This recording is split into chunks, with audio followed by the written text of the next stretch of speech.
Hello students, welcome back. Here is Nikhil Akhwani, your science teacher. आज अपन deal करेंगे next part of chapter number 10, that is light reflection and reflection. तो पिछला जो lecture था उस तक अपन ने image formation by concave lens and convex lens complete कर लिया था। इसके अलावा जो अपना एक पार्ट रह गया था बीच में, that is reflection through a rectangular glass slab, वो भी अपन ने कंप्लीट कर लिया था। आज अपन पढ़ेंगे लेंस फॉर्मूला के बारे में कि लेंस फॉर्मूला क्या होता है। ठीक है, तो लेंस फॉर्मूला, ठीक है, जैसे अपन ने मिरर फॉर्मूला पढ़ा था इसी तरीके से अपने पास लेंस फॉर्मूला भी है। लेंस फॉर्मूला में क्या होता है, ये फॉर्मूला है 1/f is equal to 1/v minus 1/u। इसी को अपन बोलते हैं लेंस फॉर्मूला। क्लियर है इतना? अब इसमें एक चीज ध्यान रखना है अपन को कि जो f है, f क्या होता है, f is the focal length, f is the focal length. ठीक है, v जो होता है वो होता है image distance, v is the image distance and u is the object distance. ठीक है, तो ये अपना लेंस फॉर्मूला हो गया और इसमें f फोकल लेंथ है, v इमेज डिस्टेंस है और u ऑब्जेक्ट डिस्टेंस, ये आपको पता ही है। मिरर फॉर्मूला और लेंस फॉर्मूला में फर्क क्या है?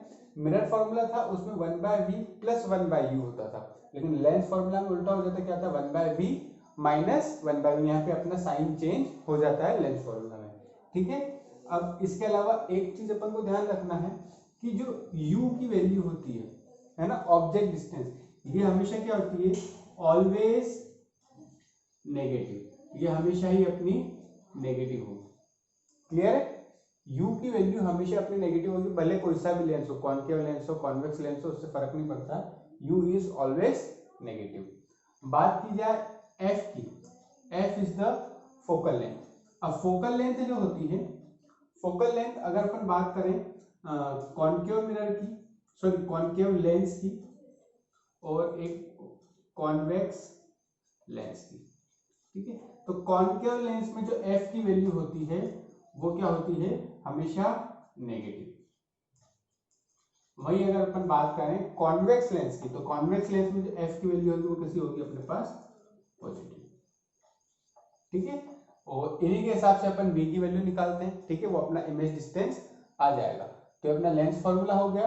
ये जो जो टर्म्स अपन ने यूज की उनका मैंने मीनिंग भी यहाँ पे लिख दिया। ठीक है, और किस तरीके से कौन सी चीज पॉजिटिव कौन सी नेगेटिव होगी ये चीज भी मैंने यहाँ पे डिनोट कर दी। अब नेक्स्ट इसके बाद देखते हैं अपने पास, तो नेक्स्ट जैसे अपन ने पढ़ा था मैग्निफिकेशन, मिरर वाले केस में मैग्निफिकेशन पढ़ा था, ऐसे मैग्निफिकेशन अपन को किसमें पढ़ना है, मैग्निफिकेशन अपन को लेंस वाले केस में भी पढ़ना है, मैग्निफिकेशन। अब मैग्निफिकेशन लेंस और मिरर में ज्यादा डिफरेंस तो नहीं है, लेकिन थोड़ा डिफरेंस है। ठीक है, अब पहले तो जो डेफिनेशन थी वो तो सेम ही रहेगी। क्या होता है, it is defined as the ratio of height of image to the height of object. Image की हाइट और ऑब्जेक्ट की हाइट में जो रेशियो होता है उसी को अपन क्या बोलते हैं, मैग्निफिकेशन। तो m की जो वैल्यू होगी ये क्या होगी अपने पास, h डैश बाय h। ठीक है, यहाँ पे जो h डैश है ये क्या है, हाइट ऑफ इमेज। ठीक है, और जो h है वो क्या है, हाइट ऑफ ऑब्जेक्ट। ठीक है, ये चीज। अच्छा, इसी में अपन ने एक और चीज देखी थी, जब मिरर वाला केस था उसमें अपन ने बोला था कि m equal to h dash by h होता है और ये इक्वल होता है किसके, minus of v by u के। किसके इक्वल होता है, minus of v by u। लेकिन लेंस वाले केस में किसके इक्वल हो जाएगा, v बाय u के। ठीक है, तो यहाँ पे ये जो साइन था एक नेगेटिव आता था वो भी यहाँ पे क्या हो जाएगा, रिमूव हो जाएगा।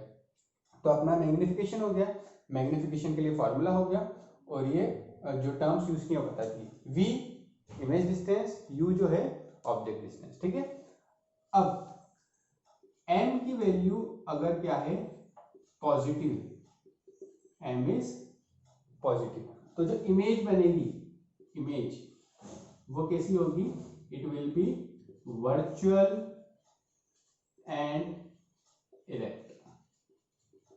ठीक है, m की वैल्यू अगर नेगेटिव होगी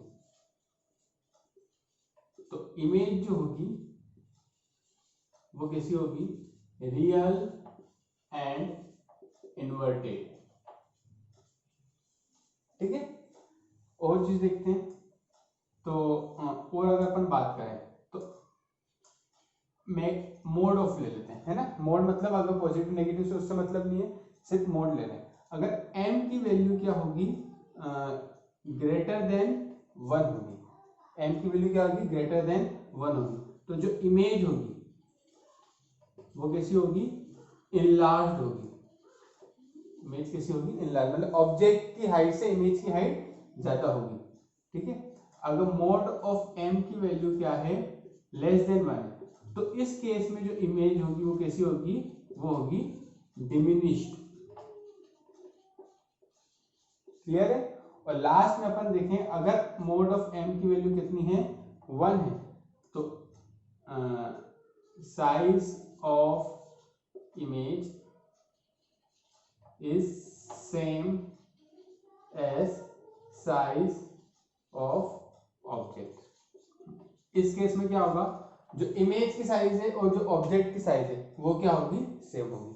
तो इस तरीके से ये जो मैग्निफिकेशन वाला पार्ट है ये भी अपना यहाँ पे फिनिश हो गया। अब जो अपन ने लेंस का फॉर्मूला देखा, मैग्निफिकेशन वगैरह देखे, इनके ऊपर बेस्ड अपन कुछ न्यूमेरिकल्स करेंगे। ठीक है, उससे पहले अपन एक पावर वाला जो कॉन्सेप्ट है वो भी अपन डील कर लेंगे, खत्म कर देंगे, जो कि आखिरी कॉन्सेप्ट रहेगा अपना इस चैप्टर का। तो वो पावर वाला कॉन्सेप्ट, उसके बाद कुछ न्यूमेरिकल्स वगैरह हैं जो अपन को लेंस के ऊपर सॉल्व करना है। बहुत इंपॉर्टेंट न्यूमेरिकल्स हैं, मोस्टली टाइम पूछे जाते हैं एग्जाम में, तो वो भी अपन बहुत जल्दी इसी वीक में अपन सब कुछ कंप्लीट कर लेंगे। तो होपफुली ये सब चीजें आपको समझ में आ गई होगी। आज के लिए इतना ही, थैंक यू।